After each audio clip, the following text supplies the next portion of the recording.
Hello student, आज का हमारा चैप्टर है chapter number 6, electromagnetic induction. So there are mainly experiments, right? So three main experiments behind this electromagnetic induction.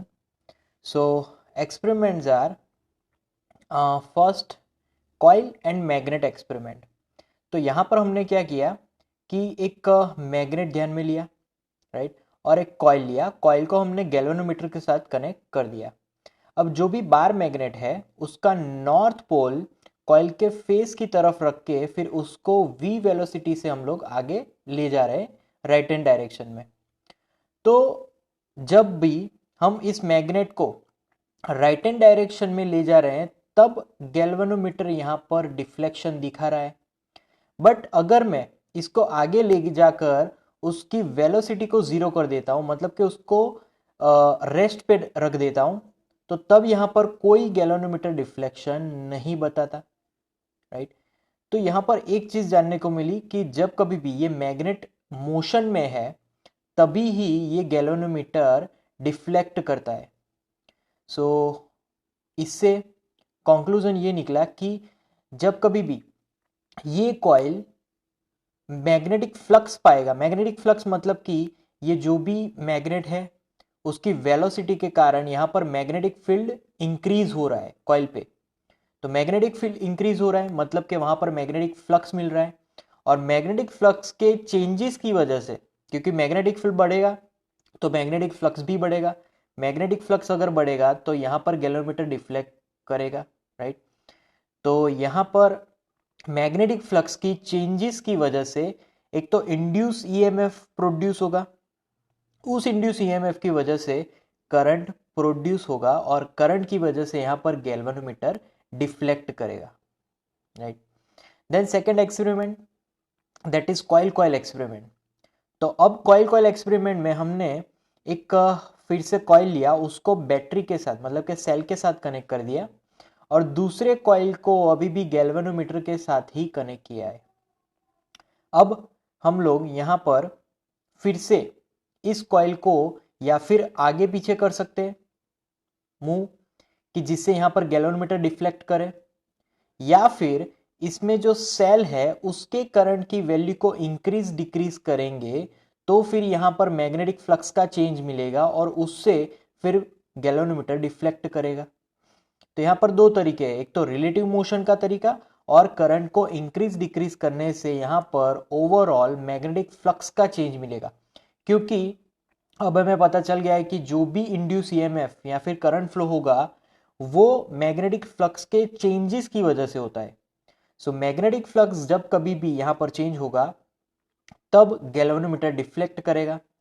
तो हम लोग रिलेटिव मोशन या फिर इसको लेफ्ट हैंड साइड ले जाए, सेल में से करंट फ्लो हो रहा है, और right hand side continuous relative motion करवाया जाए तो यहाँ पर गैल्वेनोमीटर डिफ्लेक्ट करेगा। मान लो कि ये लेफ्ट हैंड साइड जा रहा है तो गैल्वेनोमीटर डिफ्लेक्ट करेगा right hand side direction is for example, और अगर ये राइट हैंड साइड जा रहा है पूरी कॉइल तो गैल्वेनोमीटर उसके ऑपोजिट डिफ्लेक्ट करेगा।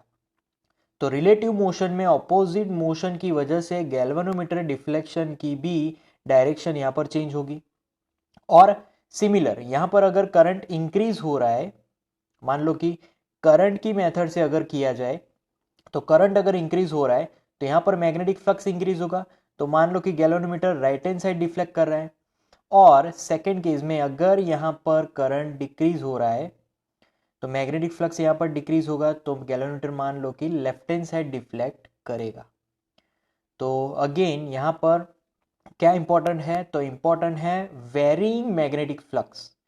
वेरिंग मैग्नेटिक फ्लक्स से इंड्यूस ईएमएफ मिलेगा, इंड्यूस ईएमएफ से इंड्यूस करंट फ्लो होगा, तो इसीलिए गैल्वेनोमीटर यहाँ पर डिफ्लेक्ट करेगा। Now laws of electromagnetic induction. So first rule is Faraday's rule. It is also called flux rule. So when magnetic flux link with a conductor changes, there will be an induced EMF. तो जब कभी भी flux change होगा induce EMF produce होगा। तो the induce EMF is directly proportional to the rate of change of magnetic flux. तो ये उसकी फॉर्मूला हो गई, induce EMF means mod of induce EMF, magnitude of induced EMF proportional to d phi b upon dt. So that means mod of E is equal to minus d phi b upon dt, right. तो वो हमारे induce EMF की formula हो गई. तो induce EMF और कुछ नहीं, मैग्नेटिक फ्लक्स में जो भी चेंज हो रहा है विथ रिस्पेक्ट टू टाइम, उसी का ही ऑपोज करने वाला ईएमएफ प्रोड्यूस होता है, उसको हम लोग इंड्यूस ईएमएफ बोलते हैं. Now Lenz rule.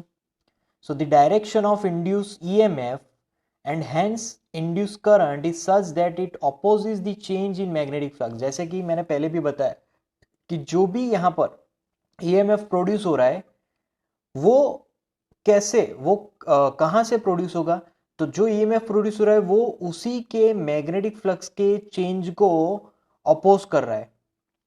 तो according to Lenz law here negative sign will come and it shows that EMF opposes phi b means change of magnetic flux. ऐसा क्यों हो रहा है? क्योंकि वहां पर एनर्जी कंजर्व रहना चाहती है, तो यहां पर law of conservation of energy का फॉलो होगा. So that is length rule. अब लेंज रूल के हिसाब से हम यहाँ पर कौन सा करंट कौन सी डायरेक्शन में फ्लो होने वाला है वो पढ़ेंगे. तो मान लो कि एक मैग्नेट है, उस मैग्नेट को हम लोग कॉइल के नजदीक ले जा रहे हैं और कॉइल में गैल्वेनोमीटर कनेक्टेड है. अब जब नॉर्थ फेसिंग रख के फिर कॉइल के नजदीक ले जाएंगे तो ऐसा ईएमएफ क्रिएट होगा कि जो इसी की मोशन को अपोज करेगा, क्योंकि लॉ ऑफ कंजर्वेशन एनर्जी वही बोलेगी कि यहां पर नॉर्थ पोल होना चाहिए. अगर यहां पर साउथ पोल हो गया किसी वजह से तो ये मैग्नेट अपने आप ही उस तरफ चला जाएगा कि जिससे यहां पर law of conservation of energy follow नहीं होगी, क्योंकि इतनी कम एनर्जी से हमें इतना ज्यादा फायदा नहीं मिलने वाला. जो भी हम लोग एनर्जी देंगे उतनी एनर्जी कन्वर्जन में मिलेगी. तो कोई भी एनर्जी ज्यादा कभी भी नहीं मिलने वाली. तो जितना यहाँ पर से एफर्ट होगा उतनी ही हमें एनर्जी मिलने वाली है. तो इसीलिए ये नॉर्थ होगा तो यहाँ पर भी नॉर्थ होगा कि जिससे हमें उसको कॉन्स्टेंटली आगे बढ़ाने के लिए बाहर से फोर्स देना पड़ेगा. तो बाहर से हम लोग फोर्स दे रहे हैं, उस फोर्स के पीछे हमारी एनर्जी लगी, जिसकी वजह से यहाँ पर गैल्वेनोमीटर डिफ्लेक्ट होगा कि जिसकी वजह से यहाँ पर इलेक्ट्रिकल एनर्जी हमें एज अ रिजल्ट मिली. सिमिलरली अगर आप मैग्नेट को वापस ले जा रहे हो right left hand side direction में, तो वो फिर साउथ पोल की तरह बिहेव करेगा, क्योंकि अब नॉर्थ और साउथ दोनों अट्रैक्ट करना चाहेंगे, बट आपको वहां पर एफर्ट लगाना होगा उनको दूर ले जाने के लिए. तो तब गैल्वेनोमीटर की जो साइन होगी वो कंप्लीटली ऑपोजिट होगी. अगर यहाँ पर राइट हैंड साइड डायरेक्शन में डिफ्लेक्ट होगा तो यहाँ पर लेफ्ट हैंड साइड डायरेक्शन में डिफ्लेक्ट होने वाला है, क्योंकि यहाँ पर जो मोशन है वो रिलेटिवली चेंज हो गए. तो यहाँ पर पोल भी चेंज हो गया. तो इन दोनों ही सिचुएशंस में law of conservation of energy follow होगी, इसी की वजह से हमें इलेक्ट्रिकल एनर्जी मिल रही है.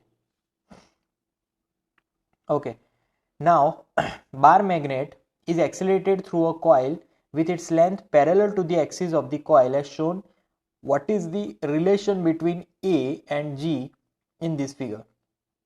So here मान लो कि इस मैग्नेट को हम लोग नीचे छोड़ रहे हैं. तो पहली बात तो ये कि दोनों ही नॉर्थ नॉर्थ होंगे, एक दूसरे को रिपेल करेंगे. अगर रिपल्जन होगा तो ऑब्वियसली ए लेस देन जी, मतलब जो एक्सेलरेशन होगा वो कम हो जाएगा, राइट. सिमिलरली हियर फिगर 2 में a is equal to g, because यहाँ पर कोई करंट नहीं है तो वो फ्री फॉल करेगा, तो इसीलिए यहाँ पर acceleration is equal to g, right. तो that is the case here. Now predict the polarity of the capacitor. अब हमें प्रेडिक्ट करना है कि कैपेसिटर की पोलैरिटी क्या है, कौन सी प्लेट पॉजिटिव होगी और कौन सी प्लेट नेगेटिव होगी. तो यहाँ पर बार मैग्नेट है, राइट. उस बार मैग्नेट को हम लोग कॉइल की तरफ, मतलब कि ये जो वायर है उसकी तरफ ले जा रहे हैं, तो ऑब्वियसली वो एज अ साउथ बिहेव करेगा, क्योंकि लेंज लॉ और कंजर्वेशन ऑफ एनर्जी. तो यहाँ पर जो करंट फ्लो होने वाला है राइट साउथ है, तो ये इस डायरेक्शन में करंट फ्लो होगा, और करंट फ्लो की डायरेक्शन राइट। तो यहाँ पर करंट जो एंटर होगा वो पॉजिटिव और करंट लीव करेगा वो नेगेटिव, राइट। तो कैपेसिटर की जो पोलैरिटी होगी वो उसका जो प्रिडिक्शन होगा वो ऐसे होगा। तो यहाँ पर नेगेटिव टू पॉजिटिव। तो a conductor of length L is moving with velocity v in a perpendicular magnetic field B. EMF induced in the conductor, that is E is equal to BLV, or we can also remember like that E is equal to Bavla, BVL, right. So that is called motional EMF. E is equal to Bavla, right. So now there is a simple sum according to this formula. एक हमारे पास 25 metre वाला एक aeroplane है जिसकी wings इतनी लंबी है, horizontal speed है 1800 किलोमीटर पर आवर, और मैग्नेटिक फील्ड है 5 gauss, dip angle is 30 degree. What is the potential difference between the tip of the wing? तो potential difference means EMF similar, it is in motion, aeroplane is in motion, so that's why E is equal to Bavla formula, right. Now see, our angle, deep angle is given here, so we have to take that vertical component. So vertical BV is equal to B sin 30, actually here it is written 0 but it is 30, it is actually sin theta it is, right. So sin 30, so 5 sin 30, that is 1 by 2. So 5 Gauss means 5 into 10 raised to minus 4, because 1 Gauss is equal to 10 raised to minus 4 Tesla. So here sin 30 means 1 by 2, so by 2. So that's why this answer here it is 2.5 into 10 raised to minus 4 Tesla.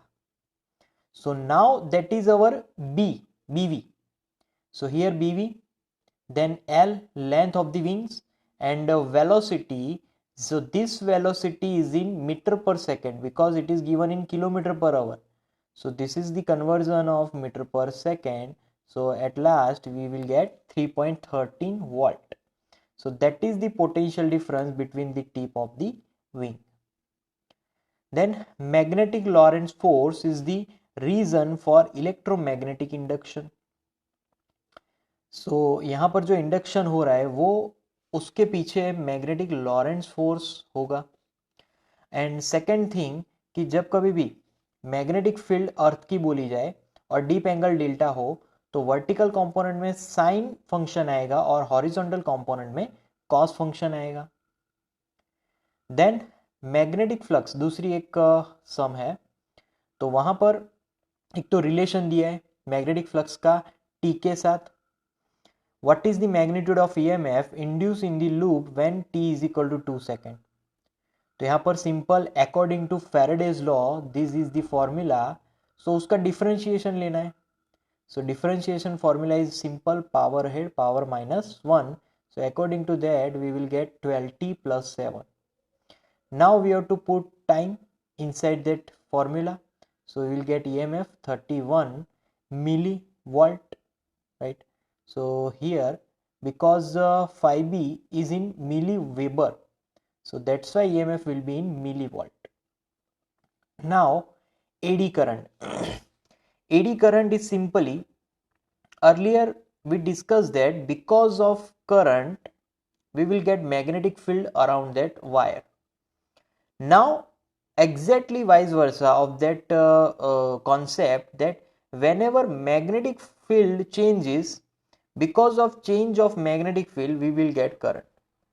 So simple, when a non-magnetic metallic block, copper or aluminum, is placed in a varying magnetic field or moves in a magnetic field, induced circular current set up inside the block due to electromagnetic induction, and such currents are called eddy currents.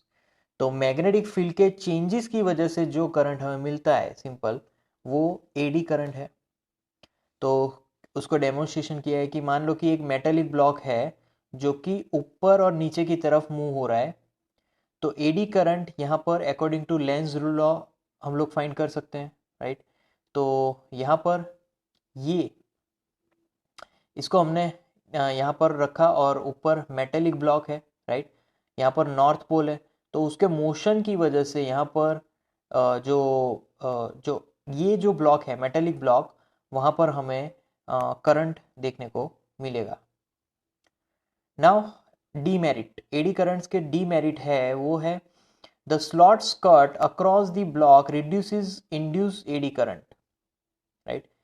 तो क्योंकि eddy current से क्या होगा कि जब कोई भी current flow होगा, राइट, क्योंकि जब कभी भी मैग्नेटिक फील्ड का चेंज किसी कंडक्टर को मिलता है तो उसमें से करंट फ्लो होता है। अब करंट फ्लो होगा तो उस कंडक्टर का खुद का अपना रेजिस्टेंस होगा, तो वो जब करंट उस रेजिस्टेंस वाले कंडक्टर में से पास होता है तब वहां पर हीट प्रोड्यूस होगी, क्योंकि जब कभी भी करंट कोई रेजिस्टेंस में से फ्लो होगा तो वहां पर हीट प्रोड्यूस होती है। तो यहाँ पर ये जो स्लॉट्स हमने रखे हैं, मान लो कि एक एडी करंट फुल एक सब्सटेंस में से फ्लो हो रहा है, तो स्लॉट्स की वजह से एडी करंट की जो स्ट्रेंथ है वो कम हो जाती है।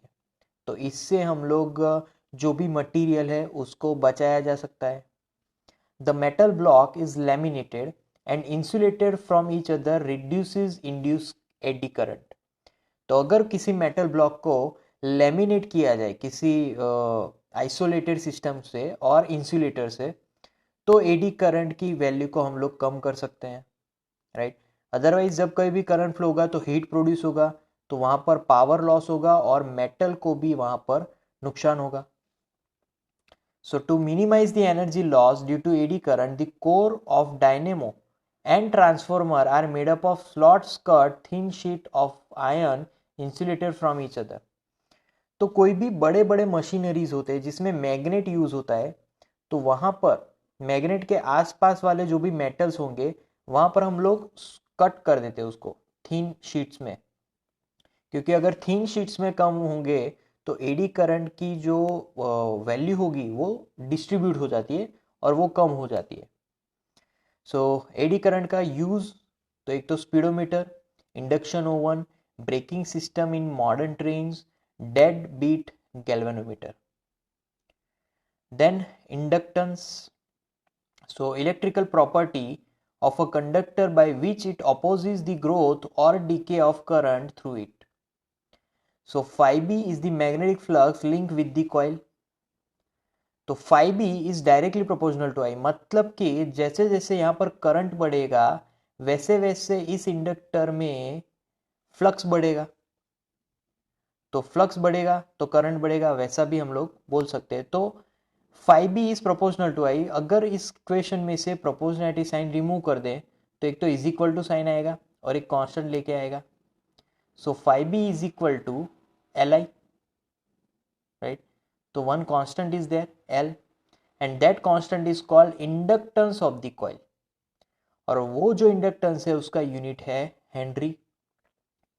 सो E is equal to D phi by D T.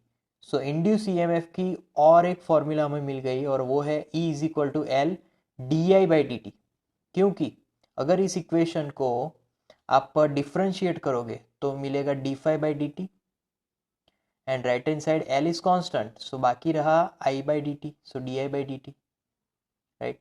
तो यहाँ पर ये जो टर्म है वो एक तरीके से ईएमएफ है, तो ये राइट हैंड साइड वाला भी हमारा ईएमएफ वाला टर्म मिला, right. Now expression for inductance of a solenoid.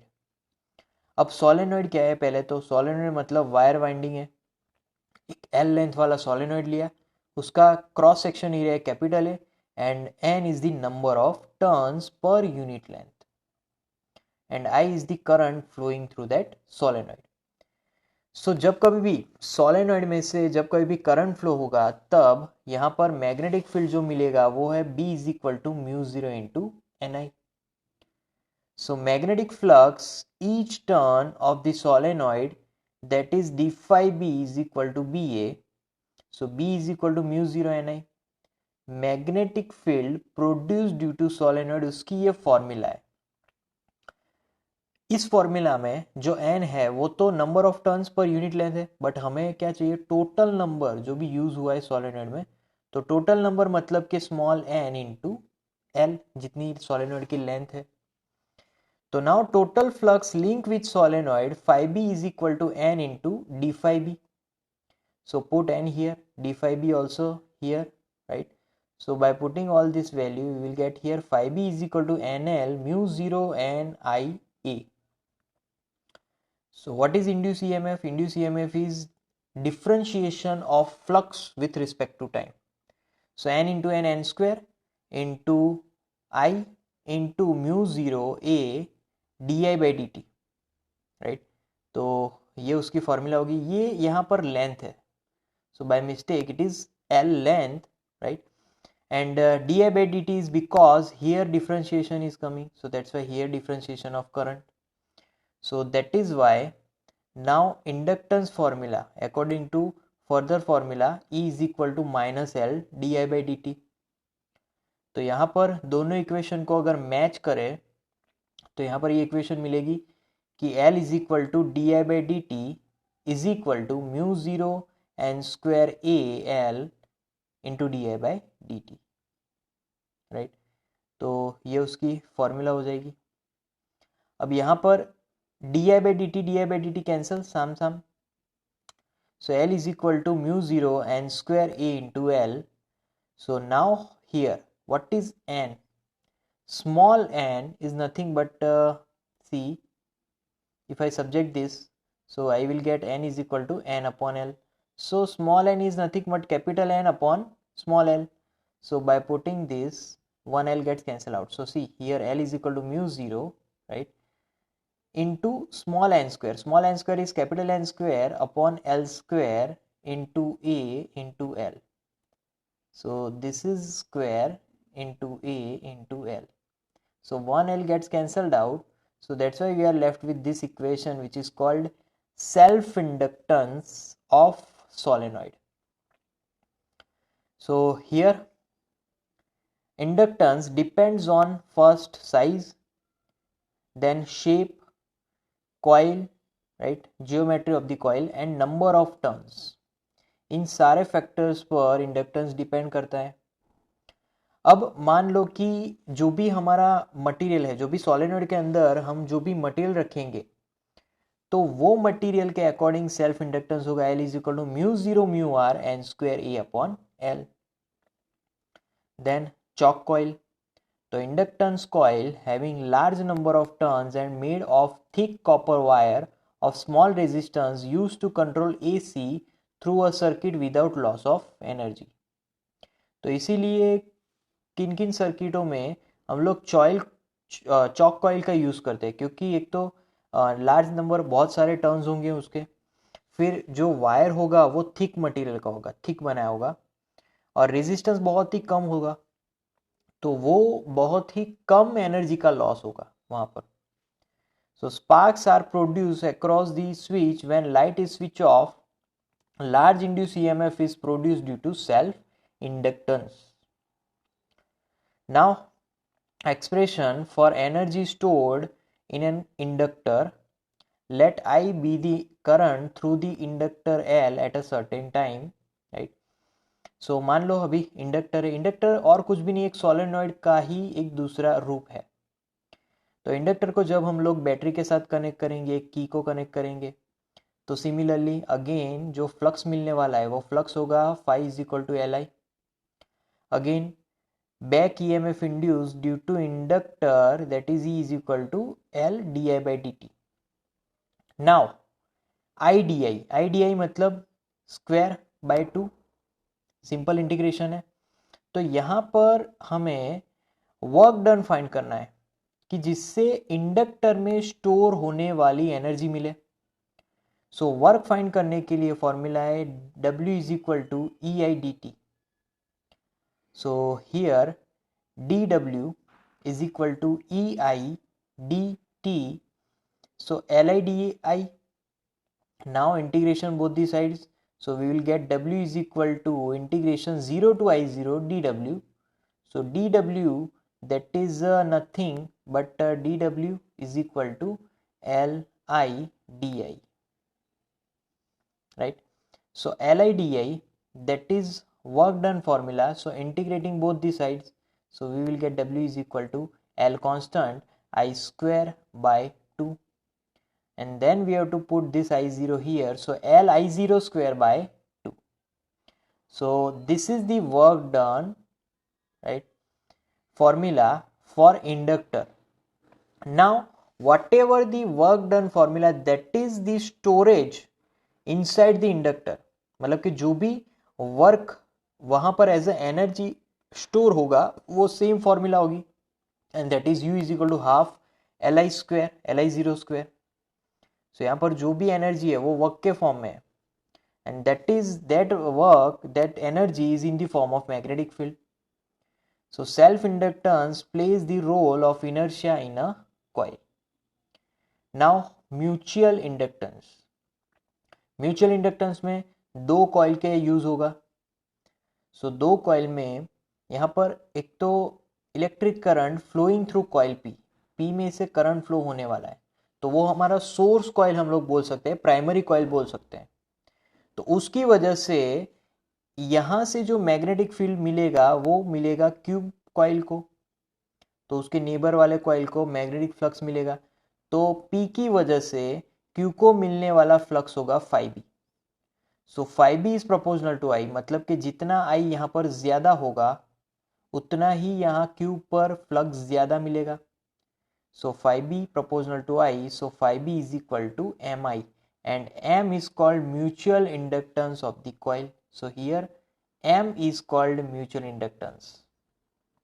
Now again we know Faraday's formula is equal to d phi by dt, and similar induced EMF is equal to m di by dt according to that self inductance.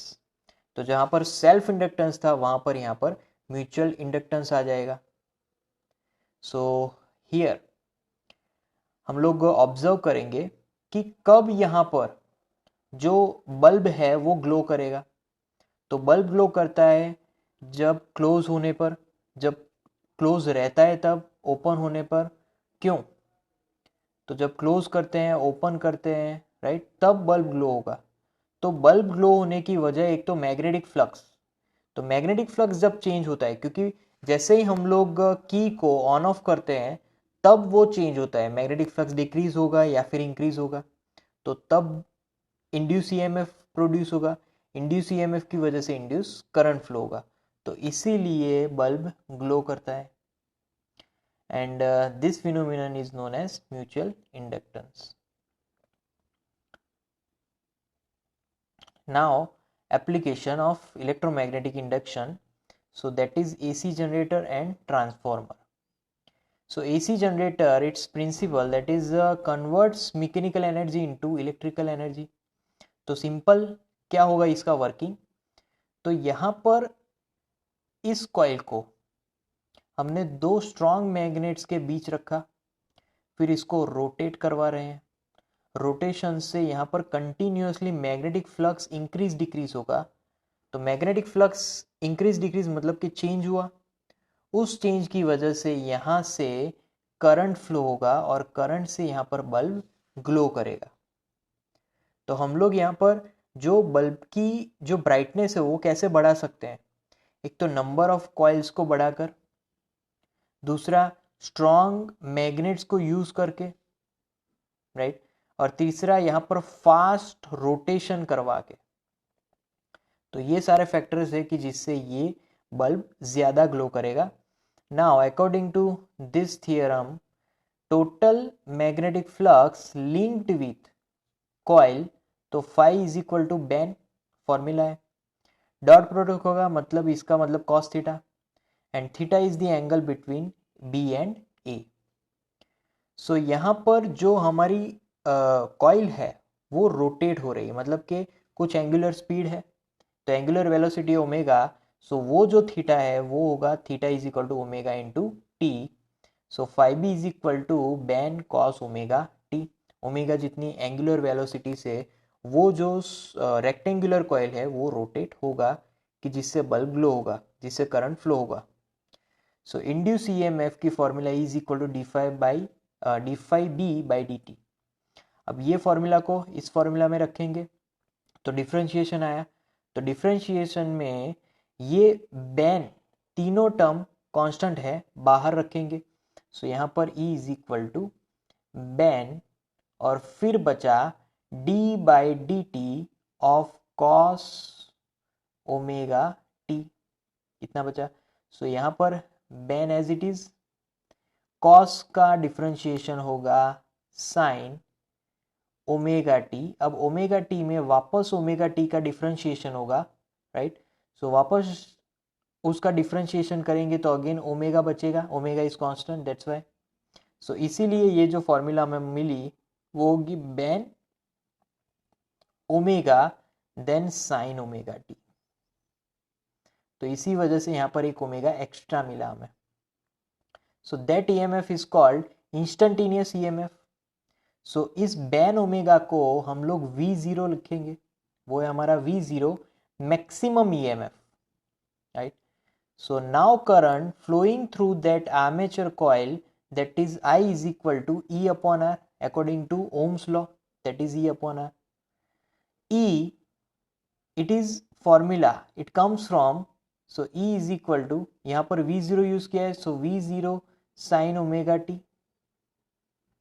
तो I की जगह यहाँ पर लिखेंगे E की जगह, तो वो होगा V0 sin omega t upon that R resistance, right? So that is the formula here. Here they have written V0 and here E0, both are same, right? So E0 upon R or V0 upon R is nothing but amplitude of current. So that's why it is written I0 here. So I0 will be there, right? So I is equal to I0 sin omega t, where I is equal to I0 upon R, and where I0 means ban omega upon R. So that is amplitude of current. So here I0 is nothing but we know that that is E0 upon R, right? So if it is V0 upon R, E0 upon R, and that is ban omega, so ban upon R, so that is amplitude of current, right? This is why they have written here ban omega upon R, right?